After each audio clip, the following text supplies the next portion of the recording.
Ernesto y Berta habitaban un silencio que no era de paz, sino de ausencia. Su casa, un sólido edificio de piedra gris con un porche generoso y grandes ventanales que ahora solo reflejaban un cielo plomizo de otoño, se alzaba en las afueras de Santa Elena, un pueblo que había aprendido a olvidarlos. Hacía 30 años que habían enterrado a su único hijo, y con él habían sepultado la mayor parte de su alegría y todo atisbo de futuro. Desde entonces, sus vidas se habían convertido en un péndulo lento y predecible, marcado solo por el tic-tac del viejo reloj de pared en el pasillo. Ernesto, de 78 años, era un hombre de rutinas inquebrantables. A las 4 de la tarde, sin falta, se sentaba en su sillón de cuero gastado con un libro en las manos, aunque a menudo sus ojos se perdían en el mismo párrafo durante media hora. El olor a naftalina de las mantas y el de la leña quemada en la chimenea eran los únicos perfumes que conocía su existencia. Berta, 2 años menor, canalizaba su inacabable energía materna hacia un jardín que florecía a pesar de su aislamiento. Era un oasis de colores y formas exactas, un intento desesperado de ordenar y dar vida a un mundo interior que sentía caótico y estéril. Esa tarde de noviembre, una llovizna fina y persistente envolvía la casa, haciendo que la luz interior pareciera amarilla y cansada. Ernesto estaba en su sillón, luchando contra el peso de la lectura, cuando Berta entró al salón con el delantal manchado de tierra fresca. Había estado protegiendo sus rosales más preciados del frío incipiente. «Ernesto, ¿has oído eso?», preguntó Berta, con una extraña urgencia en su voz que hacía mucho tiempo él no escuchaba. Ernesto gruñó, sin mover la cabeza. «Solo el viento, Berta. Siempre hay viento en esta época». No, no era el viento. Era un quejido, un sonido, humano, insistió ella, acercándose a la ventana. A través del cristal empañado, solo se veía la silueta oscura de la cancela de hierro forjado que marcaba la entrada de su propiedad, a unos 50 metros de la casa. Era diferente. Como de alguien con un gran dolor. La primera reacción de Ernesto fue la de la costumbre, la negación y la reclusión. Durante décadas, habían levantado un muro invisible entre su dolor y el mundo exterior. «Será un animal, un perro extraviado, Berta. Déjalo. No es asunto nuestro». Pero Berta ya no escuchaba. Algo se había agitado dentro de ella, una fibra dormida que el silencio había intentado anular. Era un instinto primario que resonaba con la desesperación, y ella, que había conocido la desesperación íntimamente, no podía ignorarlo. Se quitó el delantal, se puso un impermeable y se dirigió a la puerta. «Si es un animal, lo ayudaré. Y si es una persona, también», sentenció, y la determinación en sus ojos grises disolvió la resistencia pasiva de Ernesto. Él se levantó pesadamente, sintiendo el crujido de sus rodillas, sabiendo que no podía permitir que Berta, con su frágil corazón y su obstinación, saliera sola en medio de la lluvia. Abrieron la puerta y el aire frío y húmedo invadió la calidez del hogar. Se cubrieron con paraguas y caminaron con paso inseguro por el sendero de grava mojada. Cuando llegaron a la cancela, la encontraron. Era una joven, tal vez de 22 o 23 años, desplomada junto a la valla. Estaba empapada hasta los huesos, con el cabello castaño pegado a su rostro pálido y sudoroso. Su ropa, modesta y simple, no le ofrecía ninguna protección contra el frío, y sus brazos aferraban un pequeño bolso de tela como si fuera su única posesión en el mundo. Pero lo que era inconfundible y lo que borró de golpe toda cautela en los ancianos, era el volumen abultado de su vientre. Estaba a término, y por la forma en que su cuerpo se tensaba y liberaba en espasmos dolorosos y rítmicos, estaba en trabajo de parto. Al verlos, la joven intentó levantarse, pero solo consiguió soltar un gemido ahogado y una exclamación ininteligible, una mezcla de dolor físico y terror absoluto. Sus ojos, grandes y verdes, estaban llenos de lágrimas y una súplica muda. «Dios mío, está a punto de dar a luz», exclamó Berta, el pánico mezclándose con una oleada de adrenalina que la hizo olvidar sus 76 años. Se arrodilló torpemente junto a la muchacha. Tranquila, mi niña, ¿cómo te llamas? Vamos a ayudarte. Clara logró articular la joven entre dientes, su voz apenas un susurro roto. No puedo. No sé dónde ir. Ernesto, aturdido, solo podía mirar la escena, sintiendo que el guión inmutable de su vida se había roto. Su casa, su santuario de silencio, estaba a punto de ser invadida por el caos y el grito de la vida. Pero al ver la mano temblorosa de Berta posarse sobre el hombro de Clara con una ternura olvidada, supo que ya no había vuelta atrás. La soledad había llamado a una puerta equivocada, y la puerta se había abierto. Ernesto, ayuda a levantarla, ordenó Berta, sin esperar una respuesta. Tiene que entrar. Ahora. Entre los dos, con movimientos torpes y desesperados, lograron poner a Clara de pie. La joven se apoyó pesadamente en ellos, cada contracción robándole el aliento. Mientras la llevaban hacia la casa, Berta ya estaba planeando, su mente agitada por la urgencia. No había tiempo para llamar a nadie, el pueblo estaba lejos y la tormenta empeoraba. En ese preciso instante, una vida nueva e inevitable se precipitaba sobre el hogar de los ancianos solitarios. El destino había decidido poner fin a su silencio de la manera más dramática e inesperada posible. Con un esfuerzo que amenazaba con dislocar sus viejas espaldas, Ernesto y Berta lograron guiar a Clara, que ya se mecía incontrolablemente bajo el embate de las contracciones, hasta el dormitorio de invitados. Era una habitación que había permanecido inmaculada, una cápsula del tiempo decorada con encajes rígidos y sábanas de lino que nunca se usaban. El olor a humedad de la ropa empapada de Clara y el sudor del dolor fueron los primeros intrusos olfativos en aquel ambiente prístino, rompiendo la pulcritud con la cruda realidad de la vida. Berta, a pesar de su edad, mostró una súbita y sorprendente eficiencia. La emergencia había disuelto su habitual lentitud, reemplazándola con una energía frenética impulsada por un instinto que había estado dormido durante medio siglo. Lo primero fue la inspección rápida, un vistazo al vientre tenso de Clara y a su respiración entrecortada fue suficiente. Ernesto, ya no hay tiempo para el médico. No va a llegar, declaró Berta con voz firme, mientras quitaba la colcha de encaje y tiraba de las sábanas para dejar solo la sábana bajera. La casa de la señora Elvira estaba a 20 kilómetros y no logré llegar a tiempo cuando me puse de parto. Esta niña viene ya. Ernesto se quedó inmóvil junto al umbral de la puerta, observando a su esposa, transformada. Ella, que pasaba los días podando con guantes de jardinería, ahora actuaba con la autoridad y la precisión de una partera. Su mente se negaba a procesar la escena, la alfombra persa encharcada, la joven gimiendo sobre su cama de invitados y Berta, la mujer que había evitado el tema de su hijo perdido durante décadas. A punto de traer otra vida al mundo. ¿Qué hago, Berta?, preguntó Ernesto, su voz áspera y temblorosa. Berta le lanzó una mirada que era mitad desesperación y mitad orden marcial. Necesito lo básico.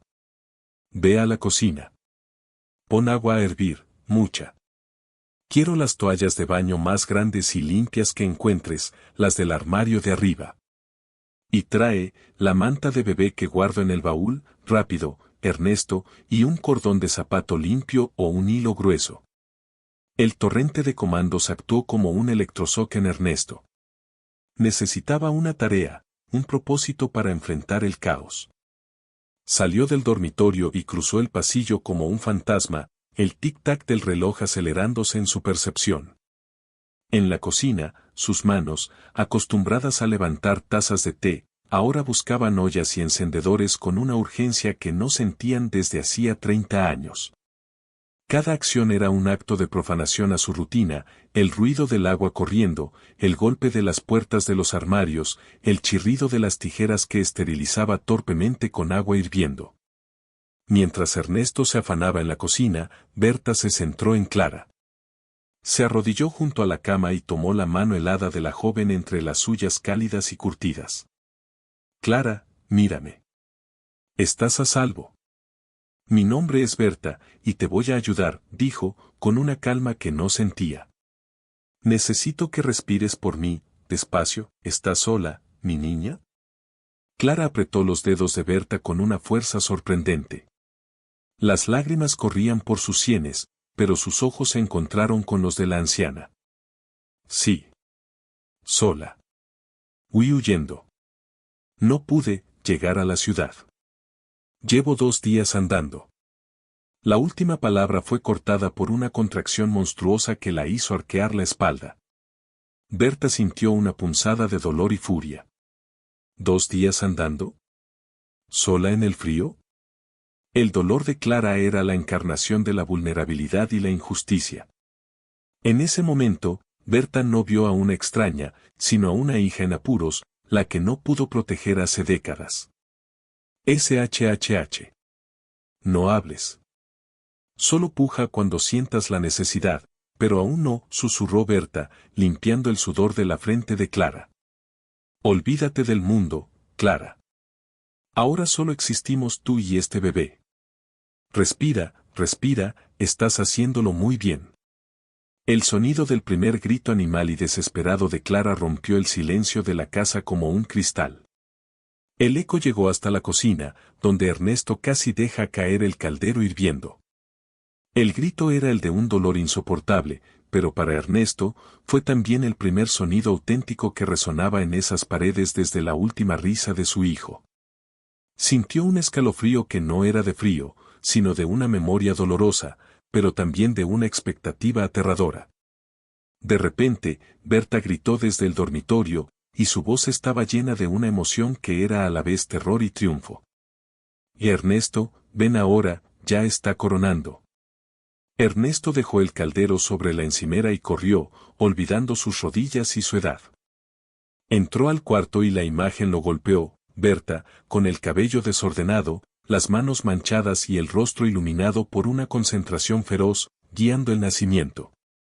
Vio algo pequeño, oscuro y mojado emergiendo.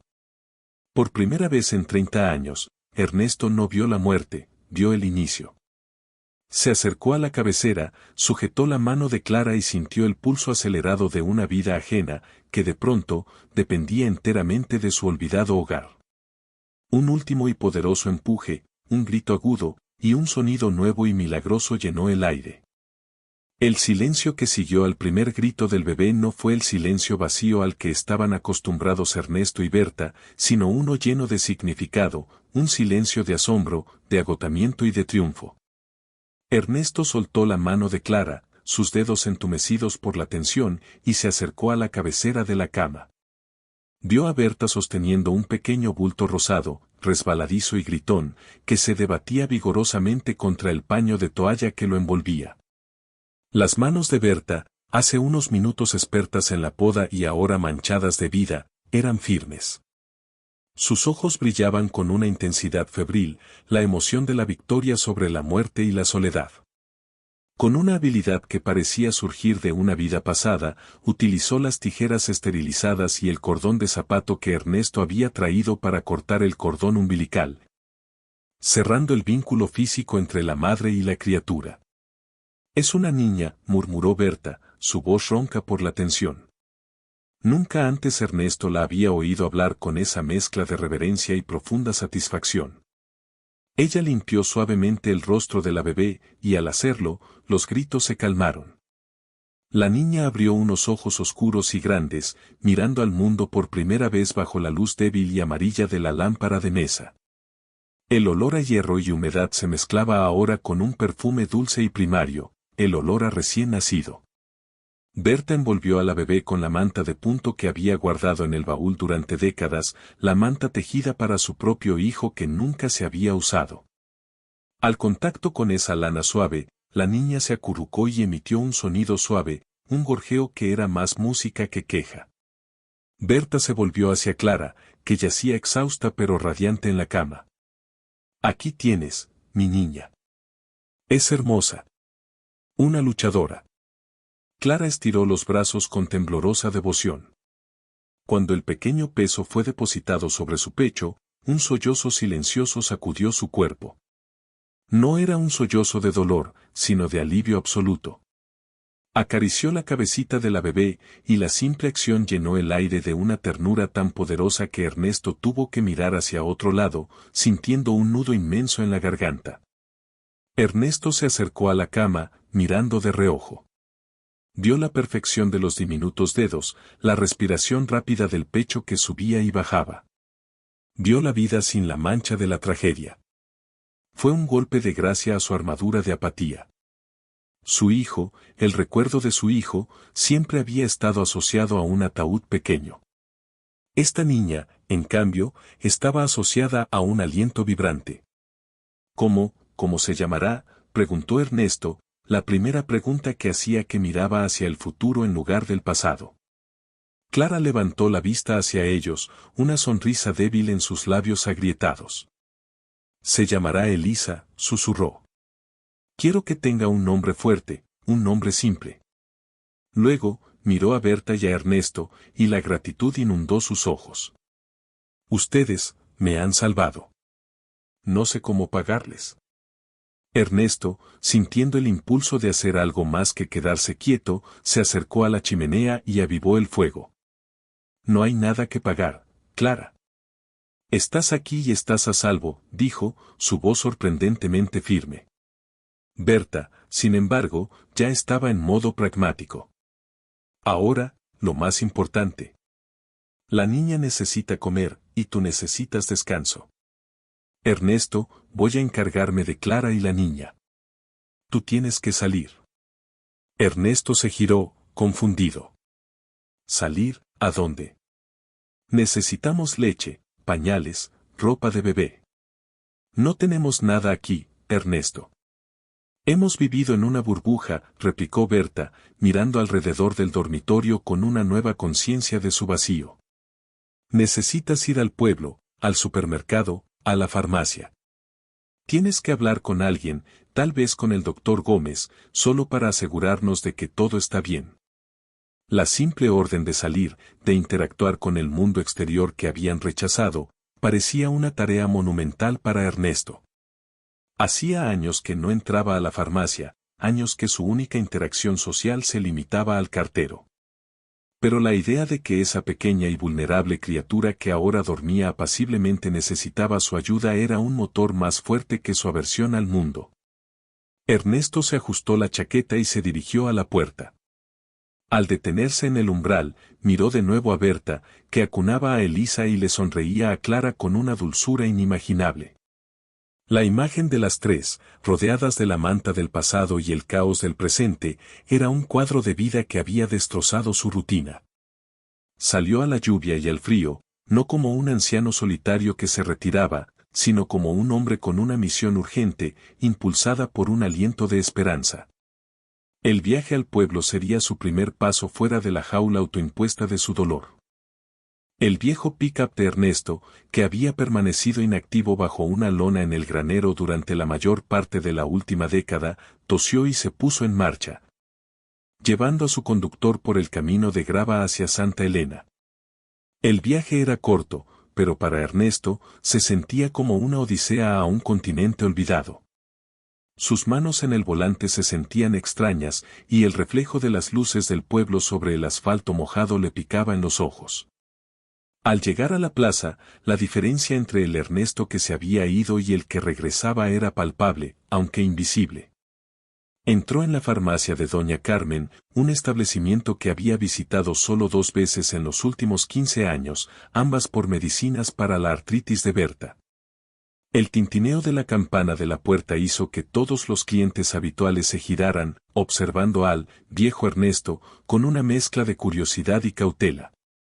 Doña Carmen, una mujer robusta y de mirada aguda, tardó un momento en reconocerlo. Ernesto. Santo cielo, ¿te encuentras bien, y Berta? Ernesto se quitó el sombrero, sintiendo el calor del lugar.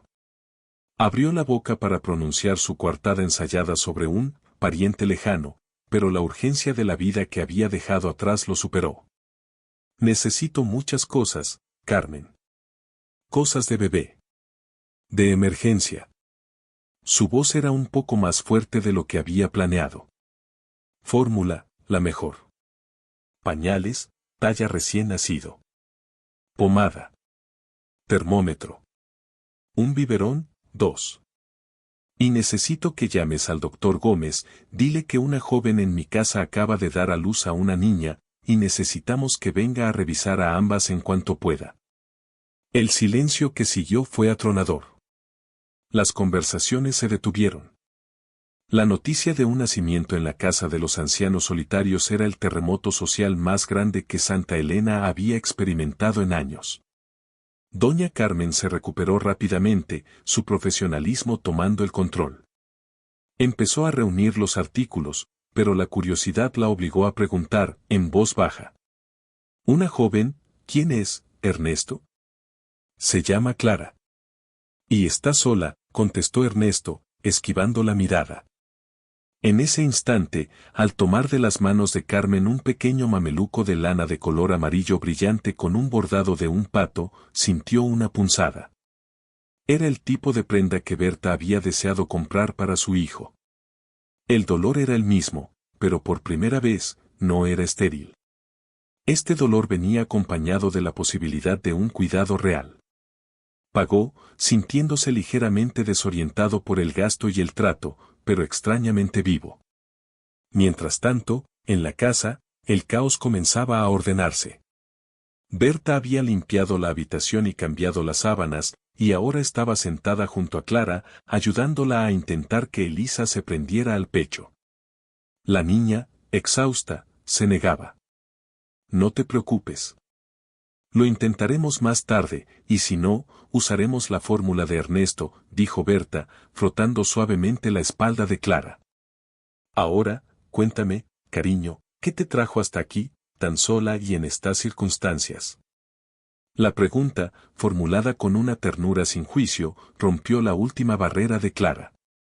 Las palabras salieron con dificultad, mezcladas con un agotamiento profundo. «Soy de una ciudad grande, señora Berta.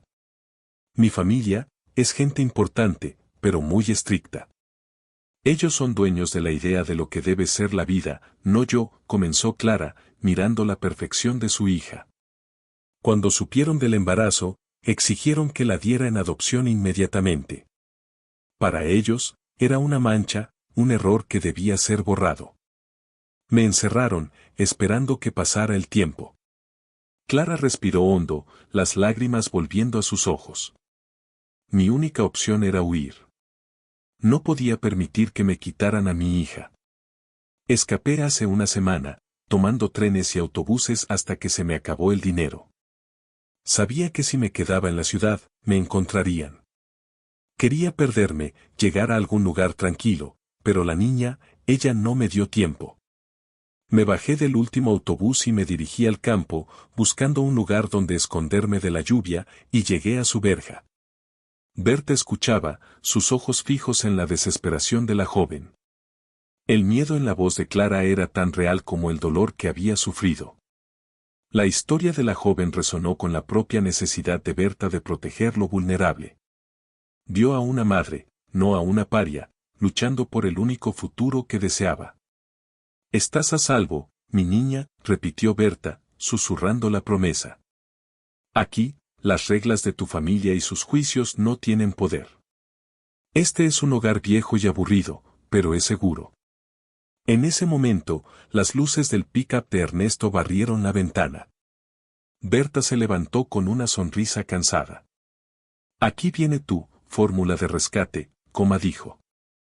Ernesto entró por la puerta principal, cargado con bolsas de supermercado llenas de pañales, ropa diminuta y la fórmula. Llevaba una pequeña caja de cartón con un lazo rosa que la farmacéutica, doña Carmen, había insistido en darle, un pequeño regalo de bienvenida no oficial del pueblo. Al ver a Berta y a Clara, acunando a Elisa, sintió el cansancio desaparecer, reemplazado por un calor extraño y satisfactorio. Había cumplido su misión. Y al entrar, no traía solo provisiones, sino el primer hilo de conexión entre su silenciosa casa y el mundo que, sin saberlo, estaba a punto de abrazarlos. El doctor Gómez llegó a la mañana siguiente.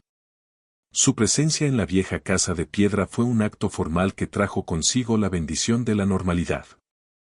El doctor, un hombre ya canoso y tranquilo, había atendido a generaciones en Santa Elena, incluyendo, en un pasado doloroso, al propio hijo de Berta y Ernesto. Su expresión al entrar al cuarto de invitados era una mezcla de asombro y profunda ternura. Después de examinar a Elisa con meticulosa suavidad, Gómez asintió. Una niña fuerte. Respira con la fuerza de un dragón pequeño. Y Clara, le dijo a la joven, que estaba notoriamente más descansada. Has tenido suerte. La señora Berta tiene manos de matrona. El instinto maternal, parece ser, nunca se oxida. Berta, que se había mantenido firme y silenciosa durante toda la revisión, sintió un rubor ascender por sus mejillas. El doctor Gómez se detuvo un momento, mirando a Ernesto, que estaba de pie en la puerta, con las manos cruzadas. Ernesto, Berta. Han hecho una obra maravillosa. Una vida. En este lugar. Es reconfortante. La última palabra resonó en el aire, entendiendo ambos ancianos que el doctor se refería a la vida que ellos habían perdido. Con la partida del doctor, el caos se asentó en un ritmo. El horario de la casa ya no estaba marcado por el inmutable tic-tac del reloj de pasillo, sino por los gritos agudos de Elisa que demandaban alimento, por el calor de la leche tibia en el biberón, y por el suave murmullo de Berta intentando hacerla eructar. La naftalina fue reemplazada por el aroma fresco del talco de bebé y la dulzura de la fórmula láctea. El silencio, su viejo compañero, había sido exiliado. Berta había redescubierto su propósito. La energía que había vertido en su jardín ahora se canalizaba hacia el cuidado minucioso de Elisa.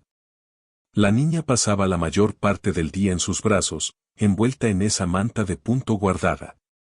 Berta la acunaba, le cantaba viejas nanas que creía olvidadas, y su rostro, antes tensado por años de pena reprimida, se relajaba en una expresión de éxtasis melancólico. Era como si Elisa fuera un espejo, reflejando el amor que Berta nunca había podido entregar por completo. Ernesto observaba todo esto desde la periferia.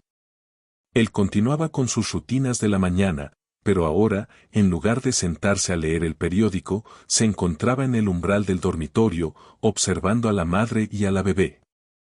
Una tarde, mientras Berta preparaba otro biberón, Elisa comenzó un llanto inconsolable. Clara, aún débil, intentó calmarla sin éxito. Ernesto, con el corazón acelerado, caminó hacia la cuna improvisada. No sabía qué hacer, pero sintió una necesidad incontrolable de detener el sufrimiento de la pequeña. Instintivamente, la levantó torpemente de la cuna y comenzó a caminar por el pasillo. Al pasar junto al reloj de pared, el sonido rítmico del péndulo llamó su atención. Sin pensarlo, acercó a Elisa al reloj. El tic-tac constante y familiar de su antigua vida pareció calmar a la niña de inmediato. Dejó de llorar, solo hipó, y se quedó mirando fijamente el rostro barbudo y desconcertado de Ernesto. Ernesto sonrió. Era una sonrisa pequeña, algo oxidada, pero una sonrisa real. El sonido del tic-tac, que para él era el sonido de la monotonía y la espera, se había convertido para Elisa en el sonido de la seguridad y el ritmo de un corazón familiar. Clara, al ver a Ernesto, el anciano callado y reservado, sosteniendo a su hija con esa sonrisa, sintió una oleada de afecto profundo por la pareja. Estaba recuperándose rápidamente y se puso de pie. Señora Berta, por favor, permítame ayudar. Yo ya estoy fuerte. Lavo los platos, limpio, lo que necesiten. Berta la detuvo con un gesto cariñoso. Tú solo te encargarás de ti y de la niña por ahora, Clara. Pero si quieres ayudar a romper el silencio, háblanos de ti. De tu vida. Y así, mientras la lluvia golpeaba suavemente los cristales, Clara, con Elisa en su regazo, comenzó a hilar las historias de su vida, su huida y sus sueños rotos, llenando la casa no solo con el olor a talco y bebé, sino con el sonido de la voz humana y la promesa de una conexión genuina. La presencia de Elisa no solo les había dado una misión, sino también el permiso para volver a sentir, y lo que era más importante, el permiso para volver a hablar. El idilio temporal que se había instalado en la casa de Ernesto y Berta era, por su propia naturaleza, frágil. La presencia de Elisa, que había traído luz y propósito, también había abierto la casa a las realidades del mundo exterior, un mundo que ellos habían rechazado y que ahora venía a reclamar a Clara. La calma se rompió una mañana fría, una semana después del nacimiento, cuando Ernesto volvió del pueblo con el periódico local. Estaba sentado en la cocina, bebiendo su café matutino mientras Clara alimentaba a Elisa en el salón. Berta estaba en el jardín, regando sus rosales. Al desdoblar el periódico para leer las noticias locales, sus ojos se posaron en un pequeño anuncio en la sección de avisos. No era un anuncio común, era una solicitud discreta, ofreciendo una recompensa considerable por información sobre una joven extraviada de cabellos castaños, de unos 22 años, que podría encontrarse en la zona rural de la provincia. Aunque no mencionaba nombres, el tono y la descripción eran inequívocamente sobre Clara. La firma era la de una conocida firma de abogados de la capital, la misma que, según Clara, representaba a su familia. Ernesto sintió como un escalofrío le recorría la espalda. No era miedo por él mismo o por Berta, sino una furia protectora que nunca antes había experimentado. La amenaza de que alguien pudiera irrumpir y llevarse la vida que apenas había comenzado a florecer en su casa lo llenó de una energía combativa olvidada. Dobló el periódico y lo escondió bajo un montón de leña, decidiendo que Berta no debía verlo por el momento. Más tarde, cuando Clara estaba sola en la cocina, Ernesto se acercó a ella. Su rostro, generalmente plácido, estaba arrugado por la preocupación. Clara, tenemos que hablar. Tu familia te está buscando. Han puesto avisos. El color abandonó el rostro de Clara. Se llevó una mano al cuello, donde llevaba un pequeño colgante. El pánico era evidente. Sabía que lo harían. Ellos no se detienen. Debo irme, Ernesto. No puedo ponerlos en peligro. Si saben que me han ayudado, vendrán a exigir que entregue a Elisa. Ernesto la miró, no con compasión, sino con la autoridad de un patriarca que había encontrado un motivo. Escúchame, Clara. Esta es mi casa. Y esta niña, Elisa, ha traído algo que Berta y yo perdimos hace mucho tiempo. No te vas a ir. No ahora. Se inclinó hacia ella, su voz baja y resonante. Tenemos poco, pero tenemos muros gruesos y una lealtad que no se compra. Por ahora, debes permanecer aquí, sin salir. Yo me encargaré de todo lo de afuera. Mientras Ernesto tomaba la postura de vigilante, Berta, ajena al periódico, hacía su propio movimiento para cimentar su relación con Clara y Elisa. Una tarde, Berta entró al cuarto de la bebé con una pequeña caja de madera. Dentro, no había reliquias, sino un pequeño par de botitas de lana y un gorrito de bebé, de color azul pálido, tejido por ella misma 40 años atrás. Eran la única ropa de su hijo que se había atrevido a conservar. Clara, cariño, dijo Berta, sentándose a su lado. Quiero que se los pongas a Elisa. A nuestro niño nunca le dio tiempo a usarlos. Pero ella sí. Y creo que él estaría contento de que ella los use. La acción era más que una donación, era una transferencia de esperanza y un reconocimiento del lugar de Elisa en la línea de la vida de Berta. Clara entendió el peso del sacrificio. Al vestir a Elisa con el pequeño ajuar, sintió la inmensa pena y el amor incondicional de los ancianos. Las tres, en ese momento, se convirtieron en un nudo de pasado, presente y futuro, unido por un dolor compartido y una protección instintiva. Esa noche, mientras Ernesto montaba guardia simbólica revisando el cierre de todas las ventanas, se dio cuenta de algo profundo. No solo estaba protegiendo a Clara de su pasado, se estaba protegiendo a sí mismo del regreso a su propio silencio. Había estado tan cerca de la muerte emocional, que el miedo a perder a Elisa era un miedo a morir de nuevo, de verdad. Y en ese miedo, encontró una renovada y vigorosa razón para vivir. El cambio ya no era una posibilidad, era una realidad ineludible. 2 semanas después de que Ernesto encontrara el aviso en el periódico, el silencio de la tarde se rompió con el sonido de un motor que no era el viejo pick-up. Un coche negro, grande y reluciente, se detuvo ante la cancela. 2 hombres con trajes oscuros, con la rigidez de los abogados o los guardaespaldas, se dirigieron directamente a la puerta principal. Ernesto, que había estado esperando este momento con una mezcla de pavor y adrenalina, abrió la puerta antes de que pudieran llamar. Su rostro era una máscara de desafío. Venimos a buscar a Clara y a la niña. Sabemos que están aquí, declaró el hombre más alto, con una voz cortante y oficial. Hay un acuerdo familiar que debe cumplirse. Ustedes están encubriendo a una menor de edad y a una fugitiva. Aquí no hay fugitiva, replicó Ernesto, su voz grave y firme, sin dar un paso atrás. Hay una madre que acaba de dar a luz y una niña que está en un hogar seguro. Ella no se va, y nadie va a llevarse a su hija. En ese instante, Berta apareció por el pasillo, llevando a Elisa acunada en sus brazos, envuelta en las botitas azules. Su presencia, calmada y digna, era la prueba irrefutable. Clara estaba justo detrás de ella, pálida, pero con una nueva determinación en sus ojos.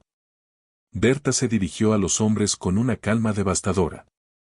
Miren bien a esta niña, van a llevarse a una recién nacida que está siendo amada y cuidada, solo para cumplir con un orgullo familiar. Yo perdí un hijo. Sé lo que significa el vacío. Esta niña ha traído la vida de vuelta a esta casa. La aparición de la bebé y la autoridad moral de Berta hicieron que los hombres vacilaran. Eran profesionales, no monstruos. La escena no era la de un secuestro, sino la de una familia, por muy inusual que fuera. Finalmente, el hombre alto suspiró. Nuestra misión es asegurar que Clara regrese con la familia que puede ofrecerle estabilidad. Clara se adelantó. Esta es mi estabilidad, dijo, su mano aferrando el brazo de Berta. Ustedes tienen dinero, pero ellos no tienen amor. Yo no necesito su dinero. Necesito a mi hija. Y ellos, señaló a Ernesto y Berta, me necesitan a mí, y yo los necesito a ellos. Ernesto, viendo la oportunidad, hizo su jugada. Clara es mayor de edad. Y si la fuerzan a volver, no les perdonará. Les propongo un trato. Ella se queda aquí. Nosotros le daremos el tiempo que necesita para recuperarse y decidir su futuro. Y a cambio, su familia no volverá a molestarla jamás. Este será su refugio. El enfrentamiento duró otra hora, llena de amenazas veladas y resistencia inquebrantable por parte de los ancianos. Finalmente, los abogados, dándose cuenta de que la confrontación pública solo dañaría la reputación de la familia de Clara, cedieron. No podían luchar contra el instinto de 2 ancianos que finalmente habían encontrado algo por lo que vivir. Se fueron con la promesa de transmitir la decisión de Clara y, tácitamente, de dejar la situación en paz. Con la partida del coche negro, el último vestigio del pasado de Clara se disipó. Un profundo suspiro de alivio colectivo llenó la casa. Clara se abrazó a Berta y a Ernesto, sus lágrimas ya no eran de miedo, sino de una libertad recién conquistada. El tiempo siguió su curso, pero el silencio nunca regresó. La casa de piedra, antes un mausoleo de tristeza, se convirtió en un nido ruidoso y alegre. Clara, con el apoyo incondicional de Ernesto y Berta, comenzó a trabajar desde casa, usando su talento para el diseño. Ernesto volvió a utilizar su viejo estudio de carpintería, reparando muebles para el pueblo, y Berta, con Elisa en su regazo, cosía y tejía ropa nueva para la niña. La pareja de ancianos ya no eran los solitarios de la colina. Habían encontrado en Clara a la hija que se había ido y en Elisa a la nieta que nunca tuvieron. Y Clara, a su vez, había encontrado a los padres que nunca supo que necesitaba, dos almas viejas que le ofrecieron un amor incondicional, sin juicios ni condiciones. Lo que sucedió, en efecto, lo cambió todo. La tragedia del pasado se había transformado en la cuna de un nuevo futuro, demostrando que la vida, incluso en sus momentos más caóticos y desesperados, siempre encuentra una forma de florecer. Especialmente cuando se le ofrece el refugio de un corazón abierto. La casa ya no olía a naftalina, olía a pañales, a leche y, sobre todo, a esperanza.